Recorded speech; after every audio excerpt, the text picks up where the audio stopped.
Hey, what's up guys? Welcome to another squad builder with me, your boy FIFA Wonder HD. This episode we'll be looking at an incredible beastly Belgian team that are just so good to use. It's full of pace and power, and if you do have enough coins, I really recommend going out and using this team because you are sure to be winning a hell of a lot of matches with this squad, guys. It is just that strong. Now we kick off in goal with Courtois, a player who I have reviewed, so if you are interested in him, go and check that review out because he is incredible. You know, he's the second best goalkeeper in the game, and there is a reason for that because he is so good. He saves pretty much everything, and he just makes, you know, playing Ultimate Team very easy indeed. Now at right back we have Kovanda. He is also a very good player, nice pacey player. He's got a fair bit of strength as well. 79 strength isn't too bad for a quick fullback. And he's just quite a big unit as well. So for me, I find him quite effective at that right back position.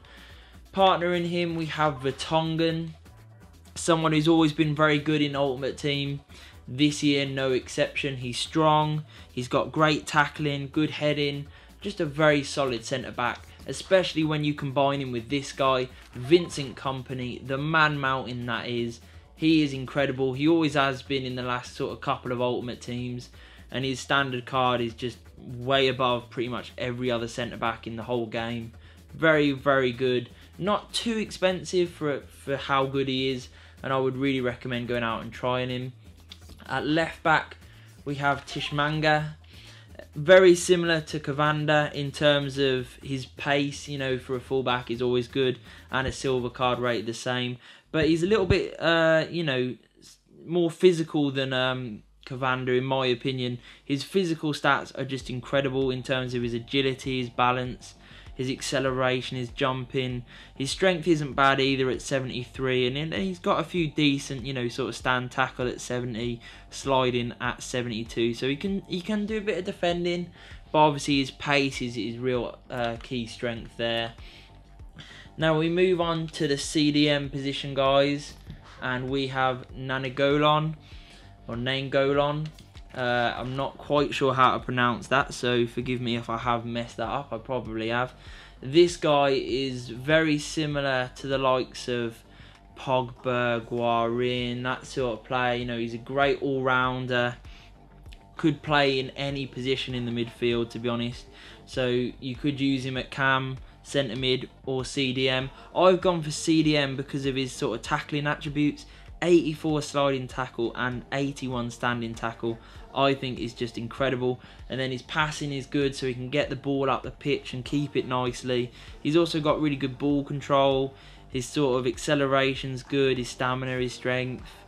Just a really great all-round midfielder that's good in a lot of areas. So when you're playing three in the middle, I think it's important to have at least one player like that who can do a bit of everything. No matter where he finds himself on the pitch, he's going to be effective, and that is what you get with that guy. So I like to use cams even though the position is CM. I find that they sort of just get up the field a little bit more. Maybe that's just me thinking that, but it's working for me at the moment, so it's something I'm going to stick with. And we have Mertens in this position. This card is very sexy indeed, I've got to say. 87 ball control and 87 dribbling on a game where dribbling and ball control is so overpowered. This guy dances through defenders with absolute ease. The amount of goals you can score with this guy is just insane. Definitely recommend going out and buying him because of his ball control, his pace, his shooting, his passing. It's all good. Very good card indeed. And having him in the middle this year, I think, is really nice. Now we move on to the next position, guys, and we're going to switch this up to cam as well. And we have Kevin De Bruyne. Very similar card to Naniggolan in terms of his all-round sort of stats. Obviously, his defending isn't fantastic, but everything else is so strong on this card. His ball control, his dribbling, his long shots, his long passing, his shot power, his finishing. It is all good, and he's quite quick as well. He's got good vision.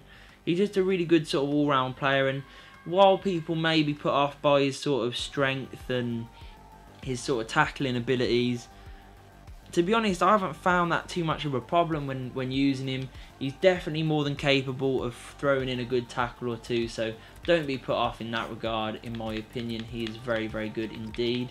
Now we move on to the left wing spot, a player I haven't converted yet, but probably will, because I want this guy further up the pitch as possible, and that is Eden Hazard. He is absolutely breathtaking, he really is. His pace, his shooting, his passing, his dribbling is all good. Very, very talented player. Really easy to use. You literally don't even have to hold sprint. You can just dance past people. Like, he's just that good. It really is. His ball control being at 89, his dribbling 92, and his finishing at 83 means he is absolutely perfect for the left wing position. The way he moves through defenders, gets his shot off, always results in a goal pretty much every single time. And when you combine him in this front three, in this squad, you will score so many goals. It is unreal. Now we look at the right wing spot, and we've got a very similar player, not quite as good obviously, but Morelos is probably just as effective in all honesty. Obviously, he's just a toned down version of Hazard in my opinion, but he is still very, very good nonetheless. 82 ball control I think is really good, especially when you combine it with 84 dribbling and his pace. You know, he's got great acceleration, good sprint speed, his positioning is very good, so he's always getting into good areas to use those key attributes. His short passing is good, his finishing is pretty deadly too. And lastly guys, we have the Belgian beast. He really tops his team off nicely. That is Romelu Lukaku. Really like this card. He feels so strong, probably the strongest player that I've used in all honesty, and I've used a few who are rated higher than him for strength, but this guy just shrugs off defenders with ease. Great if you're playing against players who are parking the bus and just getting them back, because he doesn't need all of his pace. He's got decent pace, but he just barges his way through. He's also got decent, like I said, decent pace and decent ball control. While his card says 75 on the base stats, he has got 80 ball control and 77 dribbling, so he can manoeuvre his way past a few people. 83 finishing feels very, very strong on this card, especially when you combine it with the 84 shot power and his strength. Just the way he holds off challenges just doesn't matter. It doesn't matter how many players are around him. He'll create the space, he'll keep the space because of his strength, and when he gets a chance to shoot, it pretty much always results in a goal. So that is my Belgian Beast team. It's been very, very fun to play with this team, guys. They are so good. I've also got Dembele on the bench because he is very good as well. A nice all-round player who's very strong. So if you are looking to sort of shore up the team, swapping him for De Bruyne will be a very good option as well. I hope you enjoyed this video, guys. If you did, please hit the like button, the subscribe button, and peace.